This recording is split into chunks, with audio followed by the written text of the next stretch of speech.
Kamara akipata clean sheet dhidi ya Kagera Sugar, kuna namna ambavyo atatangazwa rasmi kama golikipa bora wa msimu huu, kwa sababu hadi sasa hivi Kamara ana clean sheet 18, Diarra na clean sheet 16. Kwa hiyo mechi ambazo zimebaki mikononi mwao ni mechi mbili. Kwa hiyo kama Kamara akipata clean sheet ya 19 dhidi ya Kagera Sugar, ina maana ni rasmi atakuwa golikipa bora ligi kuu Tanzania bara. Kwa hiyo hii vita nafikiri tulishaongea kitambo. Kamara ni basi tu kwenye hivi viporo vyao vya karibuni Simba Sports Club ameruhusu magoli kwenye mechi 3.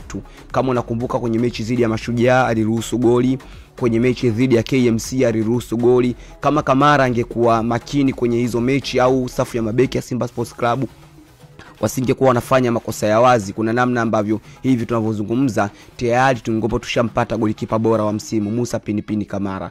Kwa hiyo kwenye hii tuzo nafikiri Kamara amebakisha mechi moja tu. Kwa hiyo kama ni ng'ombe ameshamla ng'ombe mzima, amebakisha mkia, na mkia wenyewe ndio hawa Kagera Sugar. Ikitokea amepata clean sheet kwenye hiyo mechi, kuna namna ambavyo atakuwa golikipa bora na golikipa ambaye ameweka historia ya kuwa na clean sheet nyingi 19 ndani ya ligi kuu Tanzania bara. Sawa bwana, ni wakati wa kwenda kuchezesha draw msikilizaji na kupata wale wakilishi katika siku ya hii leo. Kama bado hujacheza basi nisikilize kwa makini sana, nikwambie namna gani ambavyo unaweza ukacheza, na hii ni kwa mara ya mwisho kabisa.